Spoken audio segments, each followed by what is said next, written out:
Today we're talking about how to sew smarter and not harder, and I truly believe that it could make the difference in your sewing experience just like it did in mine.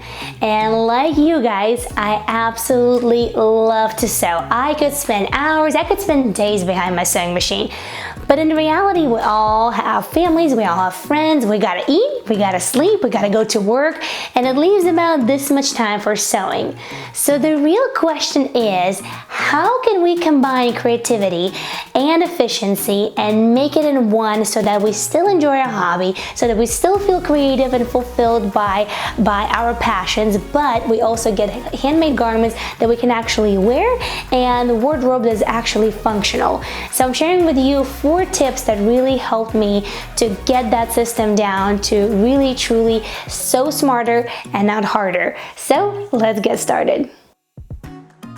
So you gotta start somewhere, right? And the best place where to start in order to sew smarter and not harder is to do a wardrobe inventory. I know it sounds so much fun, but it is a great exercise. It's gonna let you know 2 things. Number 1, what are the things that you already have in your closet and what are the things that you're lacking? And make sure that you take a look at all of the nooks and crannies. You might have some stuff tucked away that you don't even remember about. And number 2, it's going to let you know what are the things that you actually love wearing and should probably make more of because you're actually going to wear them, and what are the things that you either bought or maybe made that you don't wear and that turn out to be absolute dust collectors, and it makes absolutely no sense for you to make more of because you're not going to wear them. So real story from real life. About a week and a half ago, I was ready to go on a business trip to a pottery convention. Yes, such thing exists, but either way, the dress code was business casual, and I don't really wear that much of business casual anymore. More of a smart casual for me, especially since the baby was born. And my first thought is, oh my God, I have nothing to wear. I probably should get sewing because literally I have nothing to take with me on the trip, and the trip is like for 5 days, so I gotta wear something. And actually, all it took about 30 to 40 minutes to do a wardrobe inventory.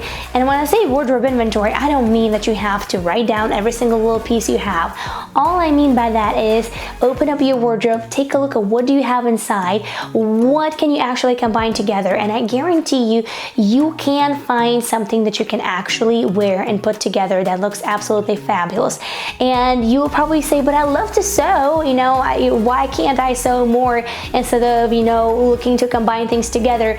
Yes, that is a good point. However, you also want to make a maximum use of the things that you've made, because that's a lot of effort, that's a lot of time, that's a lot of creativity on your account, and you want to make sure that it doesn't go to waste, right? You want to wear things that you have actually made and you want to put them to work. So another thing that wardrobe inventory sometimes does for me as well is there might be a garment or 2 that I've made and I know for sure I haven't worn them for like 6 months, a year, year and a half, whatnot, but they have quite a bit of fabric on it. Well, then that's bingo for me, because then I can use that fabric, upcycle, recycle, cut it apart, make something new out of it. So that's a nice little bonus of a wardrobe inventory as well. Now, this one is a tough one. You have to try to shop smart.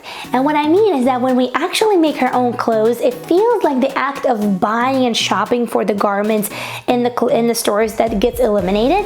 And it's true, because we actually make our own garments, but we tend to forget that there's quite a bit of shopping involved in order to make those garments happen. Like, we have to shop a fabric, we have to find some sewing notions, we shop for patterns, and it is so tempting to open your Instagram account, to scroll through, to see all those beautiful new pattern releases, all those beautiful sewing makes that everybody else has made with all the different sewing patterns, all the new beautiful fabrics, and the next thing you know, you're like click, click, click, click, click, and you end up with so much stuff that you either not going to have time in the world to make things out of it, or B, those were spontaneous purchases that just don't fit your style, or maybe fabrics that you didn't really think through the project for them.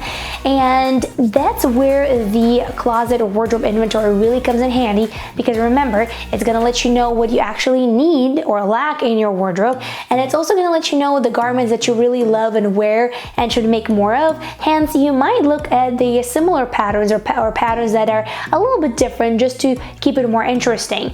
And I'm a true believer that if you have a clear goal in mind, you're gonna get there faster. So I really suggest for you to shop for the particular project in mind. I find that it's the easiest way to go about it. It saves you money, it saves you time, it saves you frustration. And I do agree with you guys that it's nice to have some fabric buffer in your sewing room for those times when inspiration just hits you and you are ready to be creative and you just want to get sewing. And it's nice to have something already there so that you don't have to go to the shop. Like, I totally get you.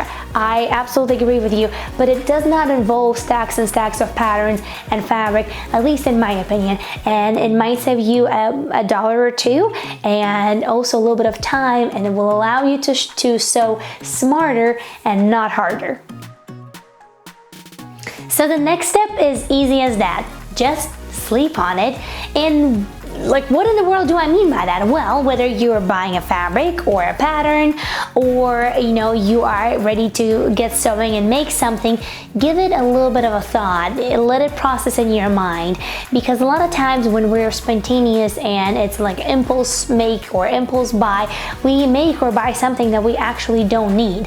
And the impulse make sometimes can be a satisfactory, easy make, one of those makes that we make to make us feel better. And sometimes we have to have those, to pick you up after maybe a really difficult sewing make or after a really challenging sewing experience. Sometimes we do have to have those, but maybe you're having those too often, or maybe you are buying sewing patterns on the impulse that you really don't need. So sleep on it, give it a little bit of a time, let that thought settle in your mind, because guess what?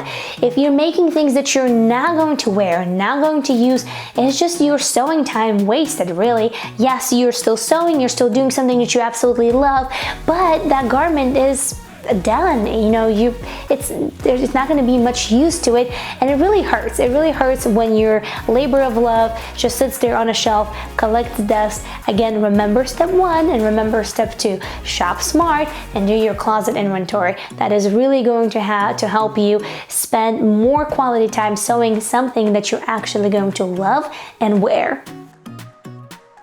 The last step of sewing smarter and not harder is batch sewing, and it is super straightforward and super simple, but it will take a little bit of time to get yourself into practice and kind of in a groove of doing that. So the main essence is that, let's say you're planning your sewing projects for the whole month of October. Well, plan them out. Let's say you want to make 3 garments. Well, cut all of those patterns at once, or trace them all at once, then cut all of your fabric at once, and then sew them up all at once. That will maximize your sewing time like you have no idea. And another tip over here would be to maybe do a doubles of some of the patterns. So for example, when I make a t-shirt for fall, I think, well, do I need another t-shirt for springtime? Or maybe the one that I had for summer is really worn out, or maybe there's a stain and I can't bleach it out, and maybe I need to make another one. Well, it is a lot simpler to cut this 2 of the same pattern and sew them up at the same time than do 2 at the 2 different times, because I don't have to change my serger settings. I don't even have to change the thread on it. All I have to do is just make one and then make another one, and I'm already in the groove. I'm already knowing what am I doing, so it's super easy and straightforward. I know that some of you said that it kind of steals away your creativity and your joy of doing one garment at a time. I might agree, but I also know that that does maximize my sewing time. That makes me feel like I can do more creative sewing at times, and just really a point of, I would say, preference. But those are my tips on sewing smarter and not harder. And if you're interested in batch sewing or sequencing and sewing, I have another awesome video for you to watch right over here, so go ahead and check that out. You guys are the best. I wish you the most amazing sewing experience. Utilize these tools if they come in handy. Give this video a thumbs up, subscribe, and I'll see you in the next video. Sew up a storm. Bye!